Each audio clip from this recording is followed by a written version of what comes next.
Hello guys, আর ব্লগে তোমাদের আবারও স্বাগত জানাই। আজকে মানডে, তো আমার স্কুল আছে। আমি সকাল সকাল উঠে আজকে মাথা ঘষে নিয়েছি, কারণ মাথাটা অনেকদিন ঘষা হয়নি। আজকে ঘষে নিয়েছি, সকাল সকাল স্নান করেছি। তো ভাবলাম যে তোমাদের সঙ্গে একটু কথা বলি।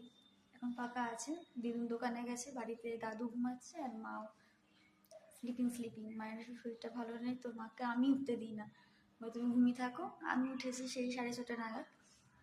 তো এই দেখো আমাদের পাখিটা, ও কিন্তু সারাদিন নিজের মতনই থাকে, ওর কোনো জ্বালা নেই, ও খুব ভালো পাখি।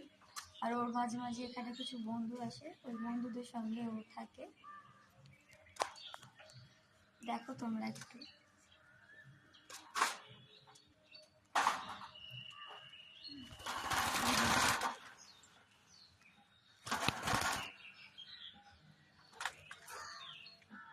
ভয় ভয় ধরছে, পট করে বেরিয়ে গেলেই আমার অসুবিধা হয়ে যাবে।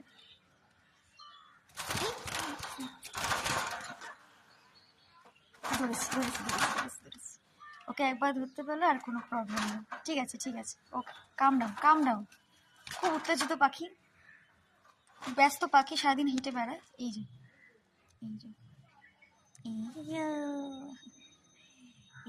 পাখি, শান্ত পাখি। একটু উত্তেজিত কিছুই না, পাখাটা ভিজে গেছে ঠান্ডা জলে। শান্ত পাখি, শান্ত পাখি। গায়ে কাছে খেলি আজও খাবে।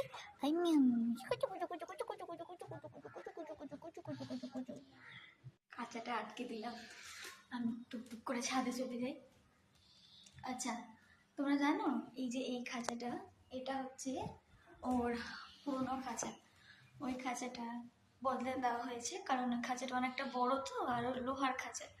তো লোহার খাঁচাতে ওর খুবই অসুবিধা হচ্ছিল, বুঝতেই পারছিলাম। আর তার থেকেও বড় কথা যে ওই খাঁচাটা ভেঙে গেছিলো।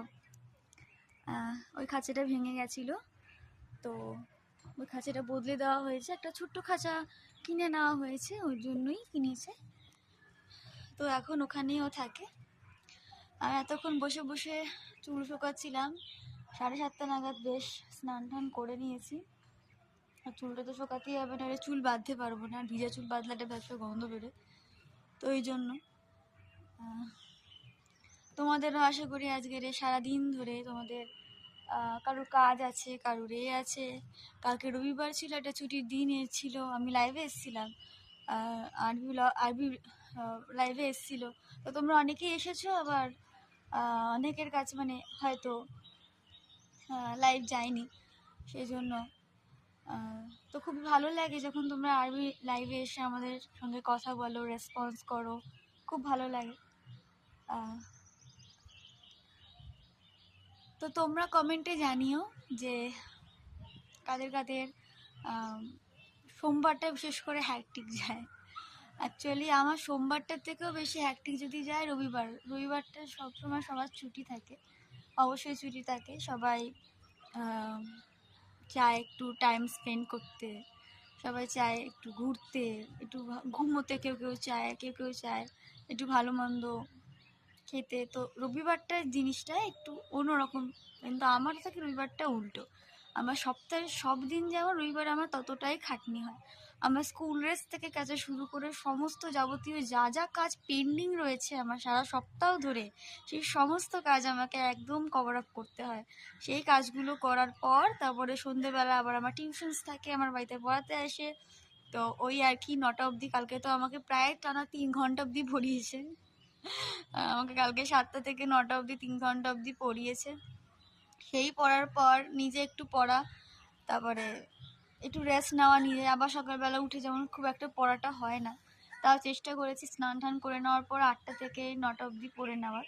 অন্তত পড়াটা তো করতেই হবে, কারণ সামনে আমার সেমিস্টার আসছে, second semester, which is the last semester of 11 class. And তারপর আমি 12 উঠলো, তারপর আবার 2টো সেমিস্টার জয়েন্ট হবে, একটা থার্ড একটা ফোর্থ। দেন স্কুল পাস হয়ে যাব বা পাস আউট হয়ে যাব স্কুল থেকে। তো সেমিস্টারসগুলো তো ভালো করে দিতেই হবে, আর এই সেমিস্টারটা ভালো করে দেওয়ার উপর নির্ভর করছে। আর বাজে নিয়ম তো হয়েছে, এই যে সাপ্লির নিয়ম, আর আমি চাই না যে আমার রেকর্ডে একটাও সাপ্লি পড়ুক। তো সেই জন্য ভালো করে পড়াশোনা করতে হবে। আমি এখানেই পড়ছিলাম, ফিলোসফি নিয়ে পড়ছিলাম, লিখছিলাম। তো ভাবলাম একটা ব্লগ শ্যুট করি, ভালো লাগছে না তোমাদের সঙ্গে সমস্ত কথা তোমাদের সঙ্গে শেয়ার করতে এখন ভালো লাগে, ইউটিউবে শেয়ার করতে ভালো লাগে, কারণ মাঝে মাঝে মনে হয় যে না কিছু শেয়ার করা ভালো, মানে নিজের মনের যা যা ফিলিংস হচ্ছে সেগুলো শেয়ার করি। মাঝে মাঝে যেটা মনে হয় যে অবসর সময়, ঠিক যেমন আমি এর আগে একটা ব্লগ ছেড়েছিলাম, এরকম সময়তেই ব্লগ ছেড়েছিলাম, ছোট্ট করে শর্ট ব্লগ ছেড়েছিলাম। তো তখনও দিদান বাড়িতে ছিল না, তো আমি ছেড়েছিলাম নিজের মতন। তো আজকেও সেরকমভাবেই ছাড়ছি, জানি একটু বোরিং লাগবে, বাট তোমাদের সঙ্গে কথা শেয়ার করতে পেরে আমার খুব ভালো লাগে। তোমরা কমেন্টস করো অনেক সময় ব্লগে। আর খুব রোদও আছে আজকে, খুব বেশ ভালোই রোদ আছে। আমার চুলটা বেশ তাড়াতাড়ি শুকিয়ে যেতে পারলেই বাঁচি, কারণ চুলটা না শুকালে খুব অসুবিধা হবে। আগের দিন তেল দিয়েছিলাম বলে আজকে চুলটা শ্যাম্পু করেছি, তো ভালো লাগছে। চুলটা একটু যত্ন নিতে হবে, আমার চুলটা অত্যন্ত রাফ হয়ে যাচ্ছে। তোমাদের একটা জিনিস দেখাই একটু ব্যাক ক্যামেরা করে, যে সকালবেলা যখন হয় এই দিকটা, এই এরিয়াটা হয়তো তোমরা অনেকেই দেখোনি, ছাদ থেকে কেমন লাগে। তবে একটু তোমরা দেখো, ছোট্ট করে দেখাবো, বেশি বড় করে দেখাবো না, ছোট্ট করে একটু দেখাবো। তো এটা হচ্ছে ছাদ থেকে, মানে পেছনের জায়গাটা আর কি বলা যেতে পারে। ফ্ল্যাট হয়েছে, আগে তো এখানে ফ্ল্যাটও ছিল না, এখানে বাড়ি ছিল। আর ওই জায়গাটা খুবই ফাঁকা জায়গা ছিল, ওই দিক পাতে কোনো বাড়ি ছিল না। পুকুরের ওপাশে নাকি মাঠ ছিল, আমার শোনা কথা, যদিও সব আমি তো নিজের চোখে কিছুই দেখিনি। আমি যবে থেকে জন্মেছি তবে থেকে তো এরকম আধুনিকতাই ছিল, খালি ফ্ল্যাটটাই আমার চোখের সামনে তৈরি হয়েছে, আর কিছুই না। তো দেখো পুকুর, এই পুকুরটা কিন্তু আমার দাদু, মানে আমাদেরই পুকুর, আমার দাদু এই পুকুরের ঘাট বাঁধিয়েছে, শুনেছি আমি আমার দাদু এই পুকুরের নাকি ঘাট বাঁধিয়েছে। এই যে পুকুরটা, এই মন্দিরটার একটা হিস্ট্রি আছে, ছোট্ট করে একটু বলি যখন দেখাচ্ছি। এই মন্দিরটার আমার দাদুর বাবার নাভি প্রতিষ্ঠা আছে এই মন্দিরে। আমার দাদুর বাবার নাভি প্রতিষ্ঠা আছে, মানে আমার মায়ের ঠাকুরদার নাভি, মানে তিনি যখন মারা গেছিলেন তার নাভিটা এনে এখানে প্রতিষ্ঠা করা হয়েছিল। এখন তো অনেক রকমের পোকামাকড় সাবজন্তু আছে, এটা ভাঙার কথাও চলছিল, কারণ জিনিসটার একটা এফেক্ট নাকি আমি শুনেছি, নাকি এফেক্ট পড়ে যে মানে তার একটা নাভি তো রাখা হয়েছে, তো একটা এফেক্ট নাকি খারাপ এফেক্ট পড়ে, তো এই নিয়ে অনেক কথা হয়েছিল, তো ভাঙে না আলটিমেটলি। এটা অনেক পুরনো, অনেক অনেক অনেক পুরনো, আর নিচের ঘরটাতে অনেক কুকুরে বাচ্চা দেয়।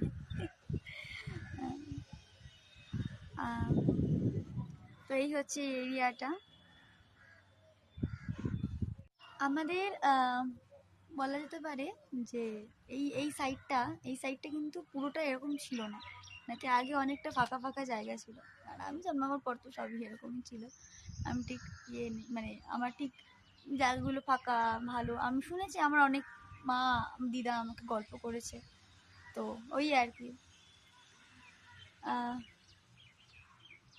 আর ওদিকটাতে মিন্স এই দিকটাতে এখন হয়তো দেখতে পেলে না তোমরা, বাট এই মাঠের মধ্যে একটা সময় যখন মানে জায়গাটা আর কি পরিষ্কার হয়েছিল, তখন আমার এক মামা এখানে চাষবাস করেছিল। কি চাষ করেছিল শুনবে? মানকচু করেছিল, মানকচু হয়েছিল। আমি শুনেছি মানকচু হয়েছিল, দেখেছি যেটা সেটা হচ্ছে কি বলে শাকগুলোকে, আমি ঠিক ভুলে যাচ্ছি। আরে কচুর শাক, গাদা গাদা কচুর শাক সব নিয়ে যাচ্ছে। আরো অনেক পুঁতেছিল, বেগুন গাছ পুঁতেছিল নাকি শুনছিলাম, ধনে পাতা, তো এরকম ভাবে আর কি করেছিল, ছোট করে একটা চাষবাস করার চেষ্টা করেছিল। তো এই আর কি তো আমার দেরি হয়ে যাচ্ছে, এক্ষুনি আমাকে তৈরি হয়ে বেরোতে হবে। সো আজকের এই ছোট্ট ব্লগটা এখানেই শেষ করলাম, তোমাদের সঙ্গে কথা শেয়ার করলাম। তোমরা একটু ব্লগটা দেখো, একটু কমেন্টস করো, তোমাদের যা জানার ইচ্ছে থাকবে আমি জানাবো, একটু কমেন্টস করো। আর ব্লগটাকে একটু লাইক করে দিও, আর আরবি ব্লগকে প্লিজ কাইন্ডলি একটু সাবস্ক্রাইব করে দিও, আর বেল আইকনটা প্রেস করে দিও। Tata, bye bye, see you. আবার তোমাদের সঙ্গে দেখা হবে একটা নেক্সট ব্লগ নিয়ে, অন্য ব্লগ তোলার চেষ্টা করবো অবশ্যই। So tata, good bye, and have a nice day ahead.